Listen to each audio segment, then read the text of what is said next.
Let's admit it, we all know someone who fits into the categories of these high school stereotypes.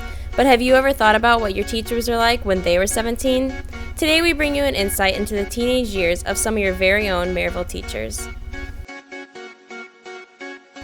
When I was 17, I was pretty shy, or very quiet. I was one of the quiet students that did all my work and read a lot.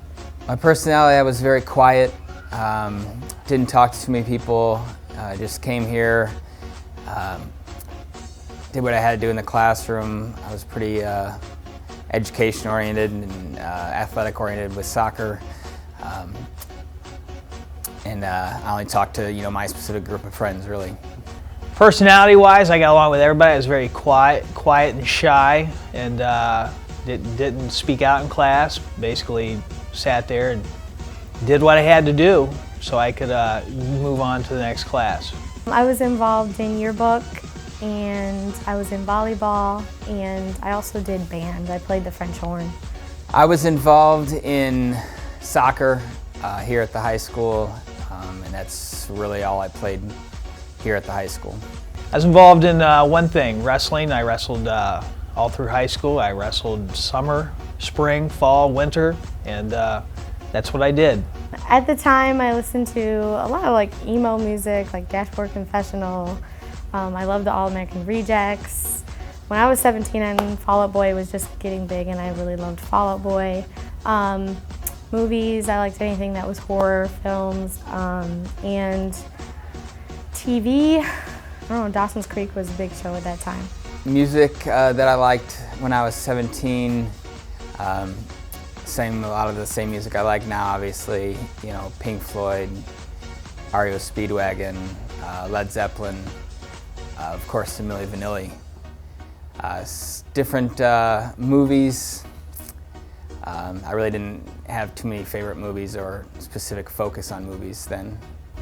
1986, I went to my first rock concert. It was Judas Priest in Dawkin, heavy metal concert. Worked my way to the front row, rocked out for a little bit till I was swept to the back. But definitely hard rock. That's all I listened to. My first car was a Dodge Colt, and we called it the Silver Bullet. And we usually tried to see how many people we could fit inside of the car. And I think we got to 12 one time. I had a 1988 Volkswagen Jetta. It was blue. For a period of time, it did not have a muffler, so it was really, really loud. I had a 1968 pea green Nova. It was a hand-me-down from my brother, which was a hand-me-down from our grandmother. It was nice for the time, but when I'd turn to the right, I'd have to throw it neutral because it would stall. So every time I turned, I tried to go to the left so I wouldn't have to do that, because then I'd have to rev the engine, and people always think I was trying to race. But that was my first car, and then I got another hand-me-down car after that. It was a Pontiac T1000, which was real sweet. And the door would pop loose, and I'd have to hold on to it the whole time so I wouldn't fall out. So that was my first and second car. They were real nice, solid cars. My most embarrassing moment, I guess, would be I accidentally pushed a girl, and she fell into the back of a chalkboard and ripped the entire back of her pants. It was probably more embarrassing for her, but it was pretty embarrassing for me. I thought I was going to get in a lot of trouble. Can't really think of anything that sticks out as an embarrassing moment back then. But obviously during my time spent with soccer, something that obviously is never looked upon as a good thing is scoring on your own team mistakenly, which has happened to me a few times. When I was in high school, I wrestled, and when we wrestle at home, we had white singlets, and so we'd always wrestle in the finals or at home matches with these white singlets, and we knew some guys from another team, and they would sneak up behind you, and they'd take a Snickers bar and they'd rub it up the back of your singlet so it looked like you pooped your pants. And I got caught with that once, so I had to wrestle in a match with a big brown streak on the back of my singlet, so people made fun of me. So after that, I always kept a close eye on those guys to make sure I never was caught in that act. But that was kind of embarrassing. You're trying to get ready for a big match, and you got to poop streak on the back of your singlet. Kind of takes away from some of the confidence. My most memorable moment, I remember two guys actually streaking across the field at our homecoming football game. Everybody was kind of shocked and couldn't believe it. It was two of my friends that they didn't get caught or anything, but it was kind of crazy. My most memorable moment here at Maryville High School, especially at that age, was in that fall soccer season. We actually won a sectional game for the first time since I was here in school, and since they actually went to the current format of what it is now, which really led to, in the future, some success for the boys soccer program here.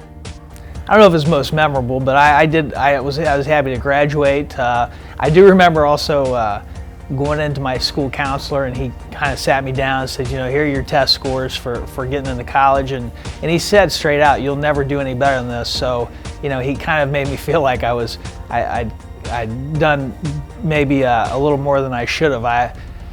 Which got me into college. It helped me get into a good school, but I was lucky in that, and I still remember him just kind of sitting me down real serious and like, you lucked out because you did pretty well. And then probably graduation and then placing in the state tournament as a high school senior was a big moment for me, because I was people had always mistaken me for our team trainer. People didn't realize I wrestled, and I didn't have the typical wrestler physique, so whatever I did was, my coach would just shake his head like, man, you've really exceeded our expectations. So those were all memorable moments in high school.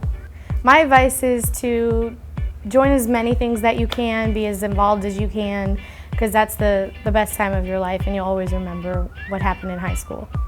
One key thing that, you know, sticks out from then to now is that, you know, the friends that I still have, such as Mrs. Healy, who I've been friends with since high school, and obviously we both teach here now, which is a pretty cool thing, and we're both having families together, which is a pretty special thing that, you know, has been going for, you know, over 15 years and still going, which is pretty special and something that, you know, really links us here to Maryville, which is really nice. My advice is take the time to enjoy high school. I look back at it now, it seems like yesterday, and now I have kids that are getting close to high school myself, and I wonder where that time went. So I know some of you want to get out of high school as soon as possible, go get a job, but if you take the time to enjoy the journey, you'll appreciate what you have. And I appreciate what I have, but you know, I look back and I see the gray hairs and the bad back and the bad shoulder and the bad knee, and I'm like, you know, where'd all that time go? And I can feel my age creeping up on me. So even though I'm in high school, I took the time to appreciate high school the first time around. So any advice, enjoy what you have, and it'll go by quick. My name is Miss St. Aubin, and when I was 17 in 2003, I was very shy. Hi, my name is Mr. Fairbairn. When I was 17 in 1997, I blended in. My name is Mr. Engel. In the year 1986, I was 17 in high school, senior, and I was a jock.